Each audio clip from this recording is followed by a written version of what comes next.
Una guerrilla, en vocabulario militar, puede designar distintas cosas: una escaramuza, un sistema de lucha armada, una tropa conformada por pequeños grupos de comando o una organización militar diferente al ejército. La palabra, como tal, es un diminutivo de guerra, que proviene del germánico guerra, que significa pelea, discordia. En táctica militar, la guerrilla funciona como tropa auxiliar al ejército, y actúa conforme a los objetivos estratégicos de este. Se despliega, principalmente, en terrenos naturales y de difícil acceso para el foráneo.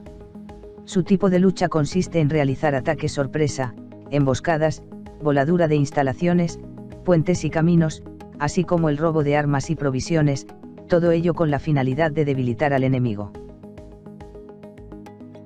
En Latinoamérica, a partir de la segunda mitad del siglo XX, las guerrillas se plantearon como organizaciones de lucha armada para enfrentar los regímenes dictatoriales y las injusticias sociales del continente. Como tal, se valieron de ambientes tanto rurales como urbanos para la lucha. Algunos movimientos guerrilleros, como en el caso de Cuba, resultaron victoriosos y tomaron el poder e implantaron el modelo socialista, y otros, como en el caso de Colombia, con las FARC o el ELN, o de México, con la guerrilla zapatista, se mantienen vivos, pese a no haber ascendido al poder.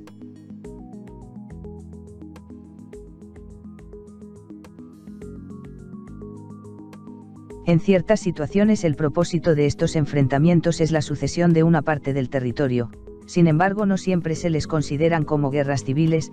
Como ejemplo de estos tipos podemos mencionar la Guerra Civil estadounidense o las guerras de descolonización.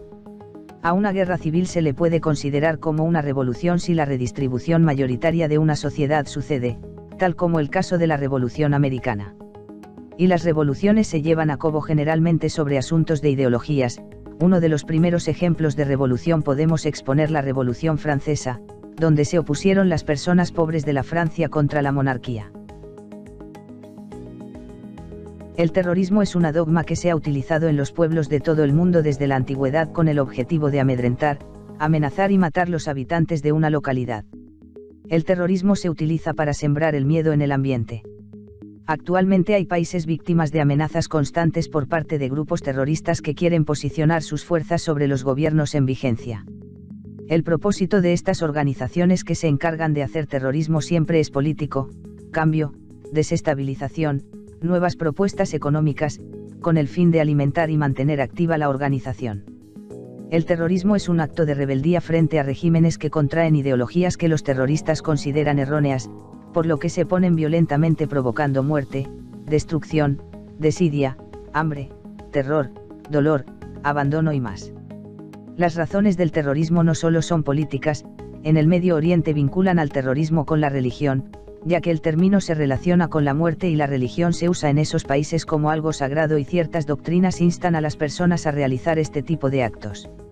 Además de eso, los blancos preferidos de los terroristas de esta parte del mundo son los centros de concentración espiritual. El terrorismo se basa fundamentalmente de la vulnerabilidad de una población para atacarla.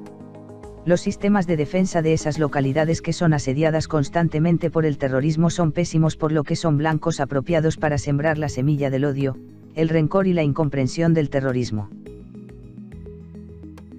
La época del terrorismo en el Perú, conocida por el Estado peruano como conflicto armado interno del Perú, guerra contra el terrorismo, o lucha contra el terrorismo, y por los terroristas como Guerra Popular Peruana o Revolución Peruana, fue un periodo ocurrido entre 1980 y 2000 durante la escala armada de grupos subversivos establecidos en el centro y sur del país que buscaba derrocar al entonces gobierno peruano y establecer un gobierno bajo la doctrina comunista. Esta época es considerada la más brutal de la historia peruana por el número de víctimas. Según la estimación de la Comisión de la Verdad y Reconciliación, cerca de 70.000 personas habrían fallecido en el fuego cruzado entre los subversivos y las fuerzas del Estado. La mayoría de estas víctimas fueron campesinos, personas humildes, mendigos. También fueron perseguidos minorías étnicas, religiosas y sexuales o personas de acuerdo a su condición social o económica. Tras la captura de Abimael Guzmán, Víctor Polay Campos y Óscar Ramírez Durán, principales líderes terroristas, el accionar de los grupos subversivos se han limitado al control de la zona del Braem en alianza con el narcotráfico, originando escaramuzas y atentados contra las Fuerzas Armadas y la policía, así como intentos de ingresar a la política a través de organizaciones como el Movimiento por Amnistía y Derechos Fundamentales. El fiscal José Domingo Pérez, quien encabeza el equipo especial del caso Lava Jato y las coimas de Odebrecht en el Perú, calificó de guerrilla o guerra civil a las agrupaciones que causaron terror en nuestro país en la década de los 80 y resaltó que gracias a medidas tomadas por Alberto Fujimori como mandatario, se les pudo poner fin. Además, el fiscal destacó algunos resultados positivos de la gestión del expresidente. El año 1990 al año 2000 nos gobernó Alberto Fujimori, quien dio un golpe de Estado civil en el año de 1992.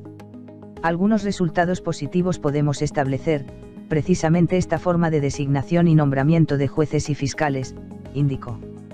Domingo Pérez resaltó que Fujimori acabó con la guerrilla o guerra civil respecto a grupos subversivos como Sendero Luminoso y algunos otros, como el movimiento revolucionario Túpac Amaru. La Comisión de Defensa del Congreso acordó hoy citar para este jueves al fiscal José Domingo Pérez, integrante del equipo especial del caso Lava Jato, para que explique parte de la ponencia que ofreció en México, en la cual hizo referencia a la lucha contra el terrorismo en nuestro país. El presidente de la comisión, el legislador aprista Jorge del Castillo, cuestionó a Pérez por usar las expresiones guerrilla y guerra civil al referir al enfrentamiento entre el Estado y grupos terroristas como Sendero Luminoso y el MRTA. La frase completa que usó Pérez en su participación fue la siguiente: Fujimori dio un golpe de Estado civil en el año 1992. Algunos resultados positivos, podemos establecer esta forma de designación de jueces y fiscales. Algunos otros aspectos positivos, ¿por qué negarlo? Acabó con la guerrilla, con la guerra civil, respecto a grupos subversivos como Sendero Luminoso y el MRTA. Y, respecto a la economía, la estabilizó. El Perú tenía una economía tan parecida a la de Venezuela el día de hoy.